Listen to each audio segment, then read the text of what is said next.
This vineyard belongs to me now. Amanda's voice echoed through the ancient cellar, bouncing off rows of carefully aged wine bottles. You don't even drink wine, Isabella. What's the point of you keeping this place? I stood among the oak barrels my grandfather had imported from France decades ago, my hands steady despite the rage building inside me. My sister-in-law's smug expression was illuminated by the soft cellar lighting, making her look almost ghoulish as she waved a stack of papers in my face. I've already filed the paperwork, she continued, her designer heels clicking against the stone floor. Since you've been absent from family gatherings and haven't shown any interest in the vineyard, I'm claiming abandonment. The property will be mine within weeks. My name is Isabella Santos, and at 34, I was watching my sister-in-law try to steal my grandfather's legacy. What Amanda didn't know was that while I might not drink wine, I'd spent the last 10 years secretly preserving and building upon everything my grandfather had created. You really think it's that simple? I asked, keeping my voice calm as I ran my fingers along the rough wood of a nearby barrel. The familiar texture grounded me, reminding me of countless hours spent here with my grandfather, learning everything about winemaking while pretending I was just keeping him company. Amanda laughed, the sound sharp and hollow in a cavernous space. Of course it is. Everyone knows you only got this place because you were Papa Santos' favorite. You don't know the first thing about wine. I'm doing the family a favor by taking over. If only she knew. Every weekend for the past decade, while everyone thought I was working overtime at my consulting job, I've been here, learning, working, preserving. The vineyard's recent success wasn't just luck, it was the result of countless hours of dedication and careful planning. You might want to hold off on those renovation plans you're probably dreaming up, I said, walking toward the temperature control panel my grandfather had installed 30 years ago. I'd upgraded it last summer, but kept the old interface as a facade. Just like everything else here, appearances could be deceiving. Oh please, Amanda scoffed, her perfectly manicured hands gesturing dismissively. I've already spoken to developers. This place needs modernizing. Those old methods you and Papa Santos clung to are outdated. We're going to turn this into a proper commercial operation. My stomach turned at the thought of bulldozers ripping through the carefully tended vines, of concrete walls replacing the hand-laid stone my grandfather had selected decades ago. Each grape variety had been chosen specifically for this soil, this climate, this terrain. Amanda saw dollar signs. I saw my grandfather's dream. Did you ever wonder, I asked, moving toward the small office tucked away in the corner of the cellar, why Papa left the vineyard to me instead of your husband, or you, or anyone else in the family? Amanda followed, her heels echoing more urgently now. Because you manipulated him, obviously, always playing the perfect granddaughter, pretending to be interested in his boring stories about soil composition and grape varieties. I couldn't help but smile as I unlocked the office door. The small room was exactly as my grandfather had left it, down to the old desk calendar still showing the date he passed away. But the computer humming quietly in the corner was new, as were the certificates framed on the walls. What's all this? Amanda demanded, stepping closer to read the frames. This, I said, gesturing to the first certificate, is my degree in viticulture and enology from UC Davis. I completed it online while working overtime at my consulting job. And these, I pointed to a row of awards, are the medals our wines have won over the past 5 years under my management. Amanda's face paled slightly, but she quickly recovered. Anyone can hang fancy papers on a wall. It doesn't prove anything. I sat down at the computer, typing in my password. You're right, but the Heritage Registry does. You see, 3 years ago, I registered this vineyard as a protected historical estate. Every grape variety, every building, every production method is documented and legally protected. You can't change a single stone without approval from the Heritage Committee. You're lying, Amanda hissed, but I could see the uncertainty creeping into her expression. I'm not. And there's more. I pulled up the vineyard's financial records, decades of careful documentation my grandfather had kept, seamlessly merged with my own digital systems. Every bottle we've produced, every sale, every award, it's all here, along with proof that I've been actively managing this vineyard for the past decade. The color drained from Amanda's face as she looked at the screen. Years of production data, sales figures, and international recognition scrolled past. Our small vineyard hadn't just survived, it had thrived, all while maintaining my grandfather's traditional methods. But you don't even drink wine, she sputtered, her earlier confidence crumbling. No, I don't, I agreed, standing up. But Papa taught me something more important than tasting wine. He taught me about legacy, about preserving what matters. Every weekend I spent with him here, every story about soil and grapes and weather patterns, it wasn't just about wine. It was about understanding what makes something truly valuable. I picked up a bottle from my grandfather's last vintage, one I'd been saving for a special occasion. You see this? Papa made this the year before he died. He knew he was sick, knew he wouldn't see another harvest, but he still took the time to teach me everything he knew. Not because he expected me to drink it, but because he trusted me to protect it. Amanda stood silent, the papers in her hand forgotten. Through the small window, I could see the sun setting over the vineyard, casting long shadows across the rows of vines my grandfather had planted with his own hands. The Heritage Registry will be contacting your lawyer tomorrow, I said quietly. I suggest you withdraw your claim before things get complicated. This vineyard isn't just property, Amanda. It's a legacy, and I won't let anyone destroy that. She opened her mouth to argue, but the sound of footsteps on the cellar stairs stopped her. Martin, our master vintner who'd worked alongside my grandfather for 30 years, appeared in the doorway. Miss Isabella, he said, nodding respectfully. The new batch of Cabernet is ready for your inspection, and the Heritage Committee called. They'd like to feature our traditional methods in their next publication. Amanda's face flushed red as the reality of her situation sank in. Without another word, she turned and stormed out, her heels clicking furiously against the stone floor until they faded into silence. I picked up my grandfather's old ledger, its pages worn smooth from years of use. Inside the cover, he'd written a note to me just before he died. To my dear Isabella, sometimes the finest things in life aren't meant to be consumed, but preserved. Guard this legacy well. And that's exactly what I intended to do. The morning after my confrontation with Amanda, I arrived at the vineyard to find her Mercedes parked in the gravel driveway. She wasn't alone, my brother Michael was with her, his face red with anger as he stormed toward me. What's this about you threatening legal action against my wife? He demanded, waving his phone at me. I could see Amanda hanging back by their car, her designer sunglasses hiding her eyes but not her smirk. I didn't threaten anything, I replied calmly, unlocking the main gates. I simply informed her of the vineyard's legal status after she tried to claim ownership. This is ridiculous, Isabella. Michael followed me as I walked toward the main building. Amanda told me everything. How you've been secretly running this place behind the family's back. How you've probably been embezzling profits. We're going to demand an audit. I stopped and turned to face my brother.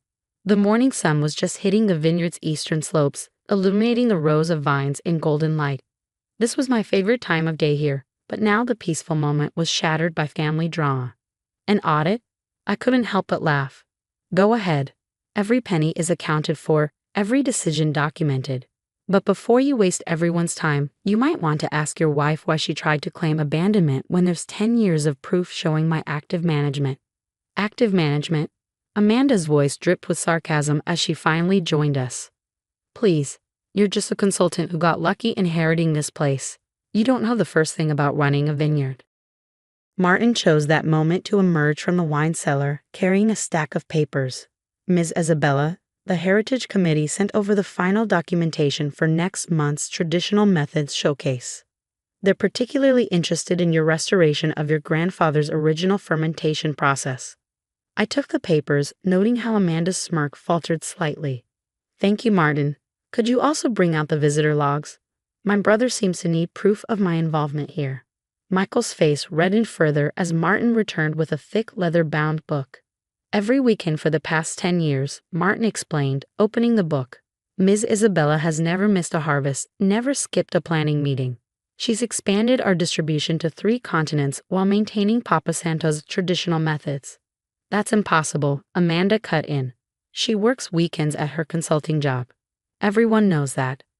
I smiled, remembering all the careful planning it had taken to maintain my cover. The consulting job was real, but the overtime was just an excuse. Every weekend I was here, learning everything I could from Papa and Martin. I didn't tell anyone because I knew how the family would react, just like you're reacting now. But why? Michael asked, his anger giving way to confusion. Why keep it secret? Why not just tell us? I gestured for them to follow me into the cellar. The morning light filtered through the small windows, casting warm patches on the stone walls. This place held so many memories, Papa teaching me about temperature control, explaining how each type of barrel affected the aging process, showing me how to test the grapes for perfect ripeness. Remember when I first started coming here with Papa? I asked Michael, how you and Amanda used to mock me for spending time with the old man instead of going to parties. How you said I was wasting my time learning about dirt and grapes. Michael had the grace to look uncomfortable. We were young then. Yes, we were. But your attitudes never changed. When Papa got sick, neither of you visited him here. You were too busy with your careers, your social lives. But I saw how much it meant to him that someone cared about preserving his life's work. I opened the cellar's temperature control panel, revealing the modern system hidden behind the vintage exterior. Every improvement I've made here honors Papa's methods while adapting to modern standards. The Heritage Registry protects his legacy while allowing us to compete in today's market. Amanda stepped forward, her designer heels clicking on the stone floor. That's all very touching, but it doesn't change the fact that this place would be better off with more experienced management. Michael and I have business degrees. We could turn this into a real operation. A real operation. I felt my patience wearing thin. Let me show you something. I led them to the small office, pulling up the Vineyard's financial records on the computer. Last year, our traditional Cabernet won gold at the International Wine Challenge. Our export revenues have tripled in the past 5 years. We've been featured in Wine Spectator twice, specifically highlighting our commitment to traditional methods. Michael leaned in, studying the numbers with growing disbelief. These profits, they're real? Every penny, I confirmed. And they're achieved while maintaining Papa's vision. No mass production, no modern shortcuts. Just careful, traditional winemaking the way he taught me. But you don't even drink wine. Amanda burst out, her composure finally cracking. How can you possibly understand what makes a good vintage? I picked up an empty wine glass from my grandfather's old desk. You're right, I don't drink. But Papa taught me something more important than tasting wine. He taught me to understand it. To respect the process, the tradition, the craft. Every bottle we produce tells a story of the soil, the weather, the care taken during fermentation and aging. I held the glass up to the light, watching it sparkle. You see wine as a product to sell. I see it as a legacy to preserve. That's why Papa left the vineyard to me. Not because I was his favorite, but because he knew I would protect what matters. Michael sat heavily in Papa's old chair, running his hands through his hair. All this time, we thought you were just... I don't know what we thought. You didn't think about it at all, I said quietly. Just like you didn't think about Papa in his final years. You were too busy planning how to modernize this place once he was gone. Amanda's phone buzzed, breaking the tense silence. Her face paled as she read the message. The Heritage Committee, they're sending someone tomorrow to investigate my ownership claim. Yes, I nodded. They take attempted hostile takeovers of protected estates very seriously, especially when there's documented proof of active management and historical preservation. Isabella, Michael started, but I held up my hand to stop him. Save it. You have 2 choices now. You can continue with this failed attempt to take over the vineyard, wasting everyone's time and money on legal battles you can't win. Or you can accept that this is my responsibility, one that I've proven myself more than capable of handling.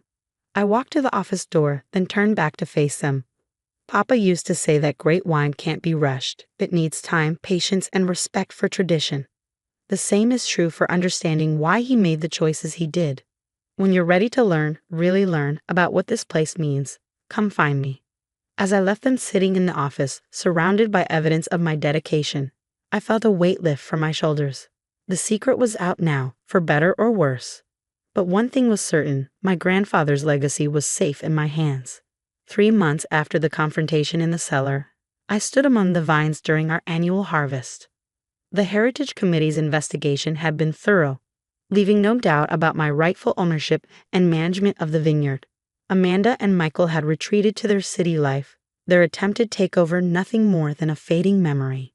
But today was different.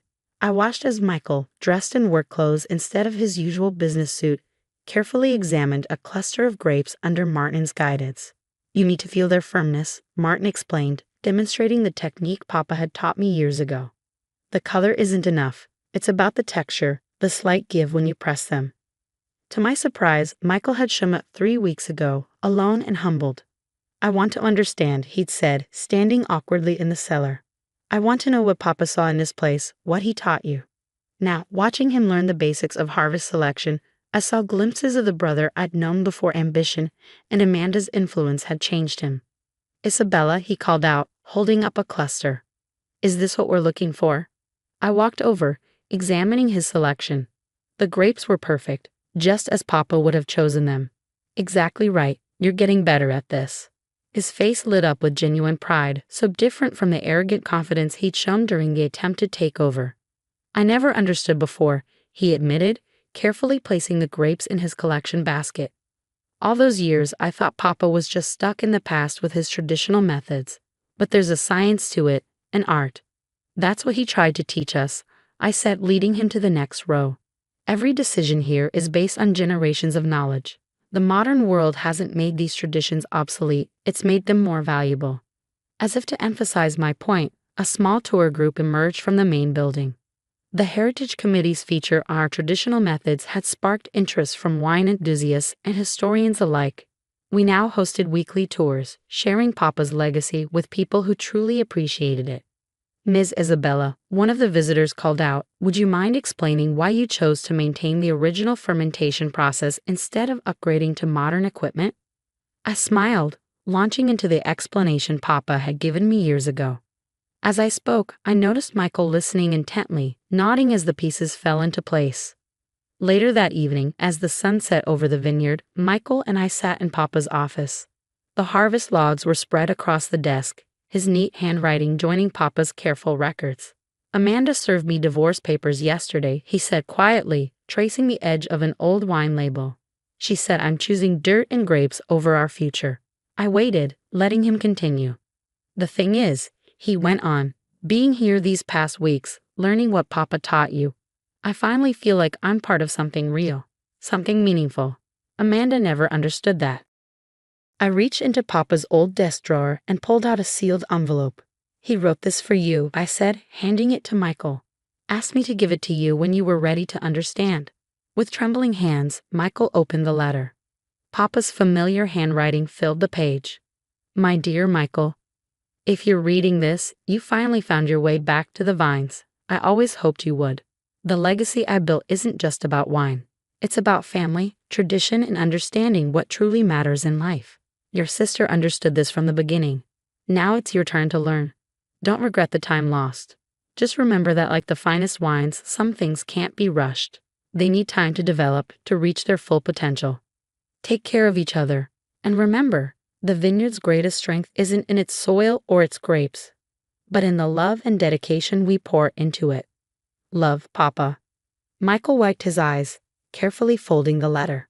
"I've been such a fool," he whispered.